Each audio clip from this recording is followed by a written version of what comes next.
Hello folks, it's no secret for anyone who knows this channel that I've spent more time than I care to admit walking, talking and stalking Khazan. So much so that by now, as long as Khazan continues to live and breathe, you can almost guarantee that I'll be latched onto his proverbial teat with both lips clenched.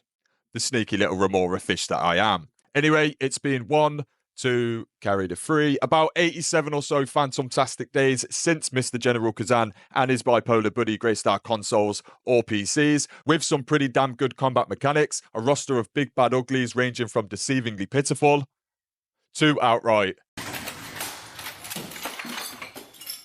and a large variety of playstyle options, giving the game plenty of depth and customization. While in those 87 or so days, we have indeed received exactly 6 patches and 11 or so hotfixes so far, which is essentially on average a hotfix every week and a patch every 2 weeks, which is crazy when you consider the size of these patches and just how much they've affected the core gameplay, quality of life, and overall experience. And that is exactly what we're about to get into. Now, do bear with me just a little bit here, as we're going to quickly fire through the quality of life before getting into the much bigger and impactful changes that have been made. So, compared to when Khazan first released, if you load up the game now and begin a new playthrough, you'll be immediately met with the difficulty selection screen, which previously wouldn't be accessible until completing the first level of the game. Additionally, the difficulty options have been revamped, and we do now have much more accessibility. A new easy mode has been added and has taken the title of easy. The previous easy mode has been renamed to normal, and subsequently, the previous normal mode has been renamed to expert. But these difficulties have seen no other changes other than in title. And then a fourth difficulty named hardcore has also been added, which has some strong restrictions and a fixed camera perspective during combat to try and create a unique experience. This difficulty can only be accessed once you've previously completed the game on expert difficulty, and to access it, you must begin a new game, so no transferring your buffed up beefcakes over.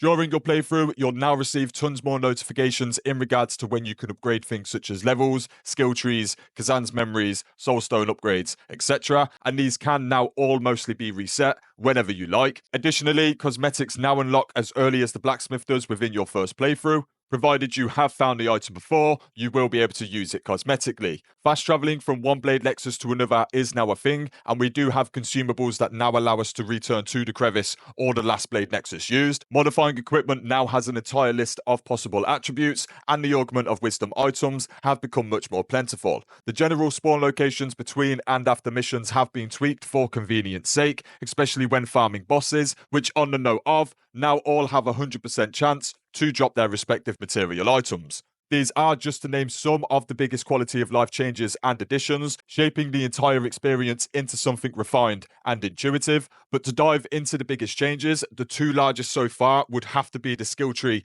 and armor set overhauls. Now, in regards to the skill trees, every single skill tree did have huge buffs applied across the board. The spear, however, did receive a single significant and maybe largely subjective nerf to the trance skill. But other than this, it was pretty much 99% buffs all round. As for the armor sets, however, I haven't done the math, but I'd say over half of the armor sets did see some form of change, and roughly half of those armor sets were changed quite significantly. This was done in an effort to bring more variety to playstyle options, and to be honest, now the dust has settled, it would appear that many more playstyles are now more viable. Now, aside from all of the previously listed changes, once you have completed the game in any capacity, when you return to the main menu, you'll be greeted with this option right here. These are the somewhat recently added boss rush modes that offer unique but albeit underwhelming rewards for completing, honestly, one of the hardest challenges in action RPG history. Great General's Crucible is generally considered the harder of the two, with more limitations and slightly more punishing progression,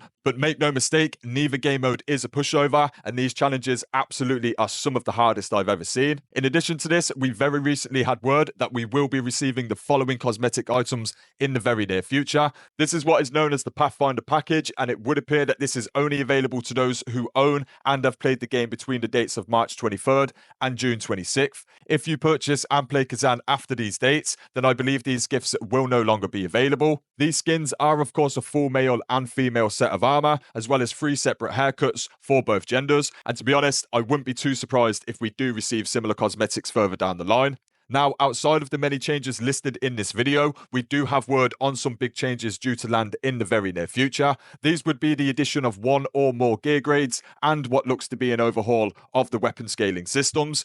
Of course, the finer details are unknown for each of these currently. However, we can absolutely hazard a few guesses here and there. At the very least, gear grades would have to bring us at least one additional higher grade of gear rarity, which would hopefully then give that rarity of gear an additional attribute per gear piece, or maybe even additional buffs we haven't seen thus far. It could, of course, include more than one addition. However, it is fair to say that at the very least, we will be seeing one new gear grade.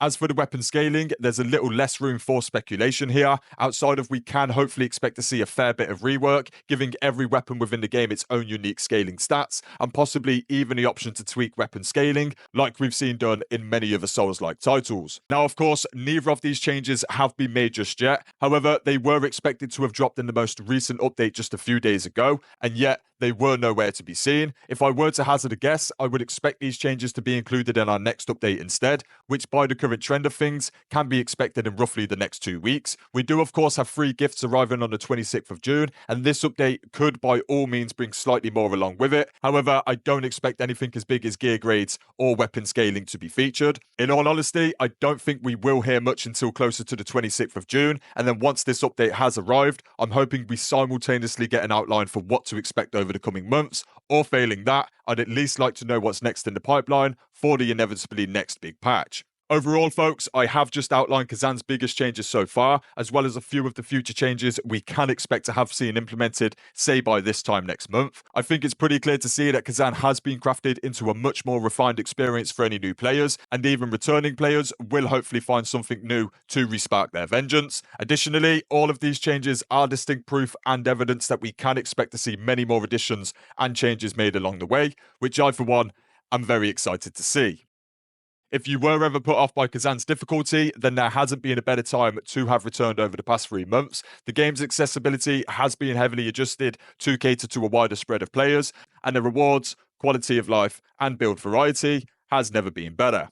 I do appreciate this video has been made quite early on in Khazan's life cycle, but due to the sheer volume of changes and the impact this has had on the overall Khazan experience, I did feel it necessary to spread word on the game's most recent changes due to the most headlines and player feedback at launch, focusing mostly on Khazan's difficulty and its learning curve. Anyway, I wouldn't want to take too many guesses on Khazan's direction from here on out, but I would imagine it won't be long before we're updated by the developers anyway. Not mentioned so far is Neeple's respectable level of transparency, which has seen that we've remained informed on every single change and addition at least sometime prior to it being implemented, which is a quality not often seen within gaming, and it's just one of the reasons I've become quite fond of Neeple over the past few months. I will be right here, folks, ready to report as soon as we do have more to report on, but that would be it for this video. I do of course have a range of guides and news videos on the channel, so do feel free to stop on by and check things out. Otherwise, thanks for watching, folks, and until next time, peace.